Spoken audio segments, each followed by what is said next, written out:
മനസ്സിലാക്കിക്കൊണ്ട് വേണ്ട സുരക്ഷാ നടപടികൾ സന്നാഹങ്ങൾ എന്തുകൊണ്ട് സ്വീകരിച്ചില്ല? ഞാൻ പറയുന്നത് കൊലപാതകം നടന്ന ആ സ്ഥലത്ത് തന്നെയാണ് വീട് പോലീസിന്റെ സാന്നിധ്യത്തിൽ ആക്രമിക്കപ്പെടുന്നത്. എല്ലാ കൊലപാതകങ്ങളുടെയും പ്രതികൾക്കെതിരെ ശക്തമായ നടപടി സ്വീകരിക്കണം.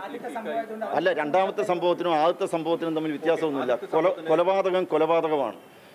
അക്രമപ്രവർത്തനമാണ്. ഏത് അക്രമപ്രവർത്തനമായിരുന്നാലും പ്രതികളെ പിടികൂടണം, നിയമത്തിന്റെ മുന്നിൽ കൊണ്ടുവരണം, ശക്തമായ നടപടികൾ സ്വീകരിക്കണം.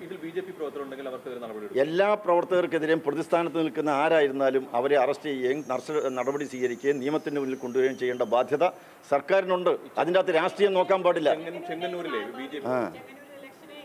അല്ല, ഇത് ക്രമസമാധാന നില ഇവിടുത്തെ ചർച്ചാ വിഷയമാണ്. കഴിഞ്ഞ 2 വർഷത്തിനിടയിൽ കൊലപാതകങ്ങൾ വർദ്ധിച്ചു വരികയാണ്.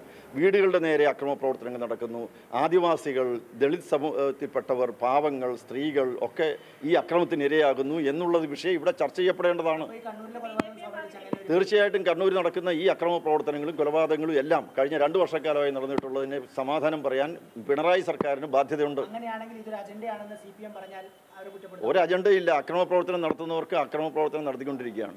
അവർക്ക് നിർബാധയുടെ അക്രമ പ്രവർത്തനം നടത്താനുള്ള സാഹചര്യമുണ്ട്. അക്രമ പ്രവർത്തനവും സംഘർഷമുള്ള മേഖലകളിൽ അവിടെ ജീവിക്കുന്നവർക്ക് സംരക്ഷണം കൊടുക്കാൻ, അവരുടെ ജീവനും സ്വത്തിനും സംരക്ഷണം കൊടുക്കാൻ പോലീസിന് കഴിയുന്നില്ല. അതുകൊണ്ടാണ് ഈ അക്രമ പ്രവർത്തനങ്ങൾ നടക്കുന്നത്. തീർച്ചയായിട്ടും അവിടെ തുടർന്നു വരുന്ന കുറേ നാളുകളോളമായി നിലനിൽക്കുന്ന സംഘർഷം, ഏറ്റുമുട്ടലുകൾ ഒക്കെ ഇത് കണക്കിലെടുക്കണം. ഇത് എന്തുകൊണ്ട് മുന്നോട്ടേക്ക് പോകുന്നു? സമാധാനം ഉണ്ടാകാൻ വേണ്ടി സർക്കാർ നടത്തിക്കൊണ്ടിരിക്കുന്ന എല്ലാ ശ്രമങ്ങൾക്കും പൂർണ്ണ പിന്തുണയുണ്ട്. BJP അക്രമ രാഷ്ട്രീയത്തിൽ വിശ്വസിക്കുന്നില്ല.